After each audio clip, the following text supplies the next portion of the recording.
हे तारे जो नागो माले बैसैया सोला रानी रापा तारी।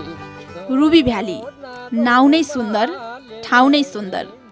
जहाँ गएपछि आफ्नो मन र मस्तिष्क शान्त हुन्छ, शरीरमा स्फूर्ति स्वत बढ्छ।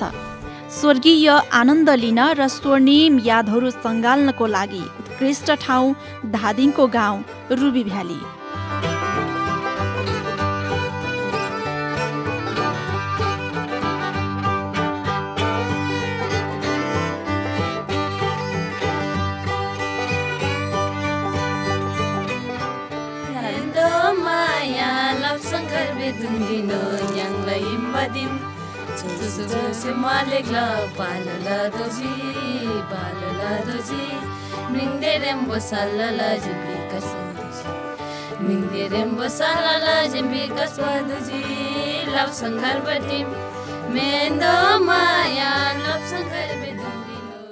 बिहानी पखको समय माथितिरबाट गणेश हिमाल मुसुक्क हाँसिरहेको, चारैतिर हिमालका टाकुराहरू, ठाउँ ठाउँमा साना ठुला झरना अनि आफ्नै विशेषता र धार्मिक मान्यता बोकेका कुण्डहरू, विभिन्न जडीबुटी र भिरफुलहरूले सजिएका ठुल्ठुला पहाडहरू र यही पहाडहरूको मुनतिरबाट छ्वाङ छ्वाङ बगेका खोला र नदी नालाहरू। नेपालको राष्ट्रिय चिनारी लाली गुराँसका लह लह परेका बोटहरू ढकमक्क फुल्न उत्साहित देखिन्थे। रुबी भ्यालीमा स्वागत गर्न पाहुनाको पाइला कुरेर बसेका रङ्गी चङ्गी पात पतिङ्गरले सजिएका स्वर्गीय गोरेटाहरू। निश्चित शब्दमा बयान गरेर सकिँदैन रुबी भ्यालीको, साँच्चै स्वर्गीय आनन्द दिने वाउ रुबी भ्याली।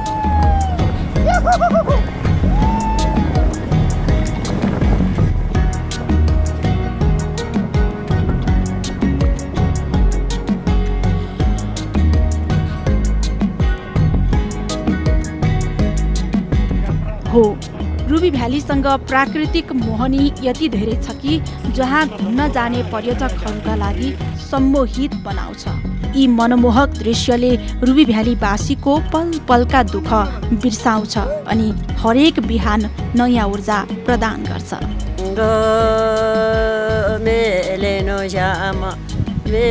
यदा कदा कहिले कसो घुम्न जाने पर्यटकहरूका लागि त के भनौँ, सारा संसार बिर्साउने टुनामुना छ रुबी भ्यालीसँग।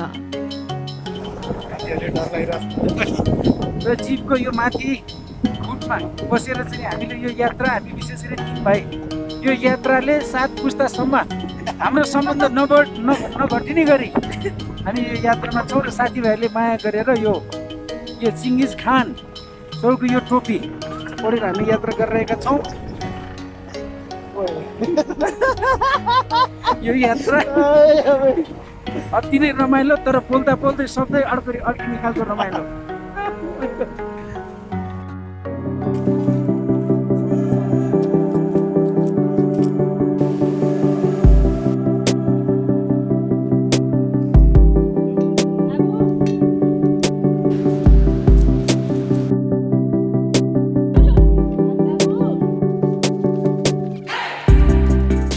जिन्दगानी रोटीले नै धान्या रहेछ। त्यस कारणले गर्दाखेरि यो रुबी भ्यालीको यात्रा सबैसँग रमाउँदै सोमदामा बनाएको रोटी खाएर प्राण धान्नु परेको छ। यो रोटी एकदम राइट, यो चिनी यो रुबी भ्यालीको चाहिँ टिबेटियन ब्रेड हो। यो के गर्नु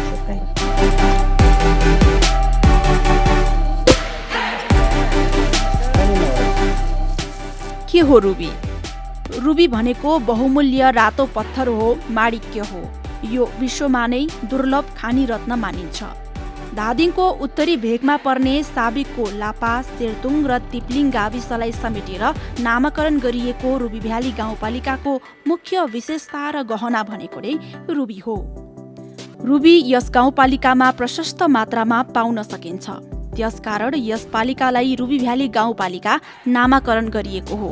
विश्वको विभिन्न ठाउँमा रुबी पाउन सकिन्छ, तर गुणस्तरमा हेर्ने हो भने धादिङ जिल्लाको यस पालिकामा पाइने रुबी विश्वमा नै पहिलो नम्बरमा पर्छ। रुबी भ्याली गाउँपालिकाको पूर्वमा रसुवा जिल्ला, पश्चिममा गोरखा जिल्ला, उत्तरमा चीनको स्वशासित क्षेत्र तिब्बत र दक्षिणमा खनियावास गाउँपालिका र गङ्गा जमुनासँग सीमा जोडिएको छ। यहाँ रेड पान्डा लगायतका दुर्लभ जीव, जङ्गली जनावर, यार्सा लगायतका विभिन्न जडीबुटीहरू, लोपोन्मुख वन्यजन्तु, हिमाल, ताल, तलैया, बास बस्न योग्य होमस्टे सहितका मनोरम बस्ती, खोला नाला, सुनपाते सहितका 14 थरीका गुराँस रुबी भ्यालीका प्रमुख आकर्षण हुन्।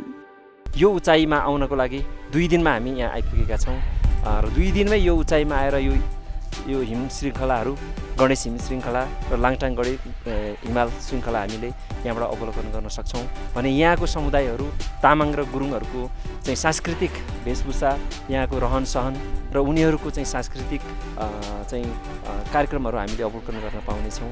त्यसले गर्दाखेरि चाहिँ रुबी भ्याली आन्तरिक पर्यटक र बाह्य पर्यटक दुवैको लागि चाहिँ यो उत्तम चाहिँ गन्तव्य हो।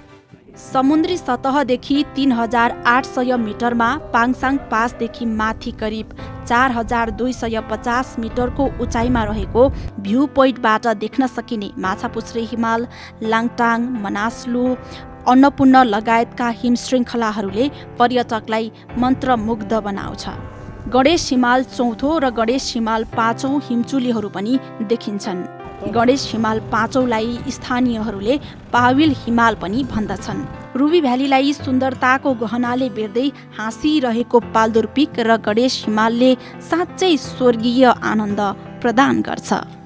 एकातिर त दोर्जेलाहरू लाङटाङ लिएर देखिरहेको छ, यता गइसकेपछि मनासहरू अलिकति गणेश हिमालहरू देखिएको। यो ठाउँमा आउँदाखेरि चाहिँ अब यता मजाले देख्न पाइँदो रहेछ। त्यो हुनाले चाहिँ झन्डै नआएको भए मैले मिस गर्छु रहेछ। त्यस कारणले मलाई अत्यन्तै रमाइलो र खुसी लागेको छ। मौसमले पनि कति राम्रो साथ दिएको छ। रुबी भ्यालीमा 500 वर्ष पुराना बौद्ध गुम्बा र 300 वर्ष पुराना मठ मन्दिरहरू रहेका छन्। कालो दह, सेतो दह, तातो पानी कुण्ड, पाङसाङ भ्यू, मनाङ्गे डाँडा, नाग पोखरी, दोङदेन पोखरी, गोठेन माने, गणेश कुण्ड, मेलबु दरबार लगायतका सांस्कृतिक सम्पदाहरू रुबी भ्यालीका सम्पदा हुन्। विशेष गरी यो पर्यटन प्रवर्धनको लागि जुन हिसाबले हामीले गणेश हिमाल पर्यटन विकास समिति जति पनि एनटिपीबाट जबको चाहिँ टानबाट हिजोको दिनहरू पनि जुन हिसाबले हामीले पहल गरिरहेका छौँ, यसमा चाहिँ आन्तरिक तथा बाह्य पर्यटकहरूलाई चाहिँ यो ठाउँमा आएर भिजिट गरिदिनु हुन अनुरोध गर्न चाहन्छु। र विशेष गरी यो तपाईँको चाहिँ रुबी भ्याली भनेको नै तपाईँको चाहिँ एउटा विश्वमा नै तपाईँको चाहिँ नेपालमा मात्र नभइकन तपाईँको चाहिँ एक खालको चाहिँ नमुना गाउँपालिकाको रूपमा चिनाउन चाहन्छु। रुबी भ्यालीमा घुम्न जाने पदयात्रीहरूलाई 40 गाउँका आमा समूहले गर्ने स्वागत सत्कार पनि प्रमुख आकर्षण हो।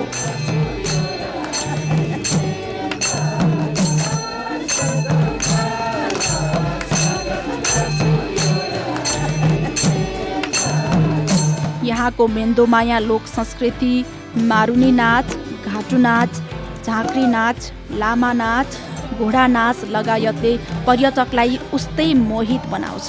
पाहुना स्वागत सत्कारमा यी नृत्यहरू देखाउने परम्परा छ।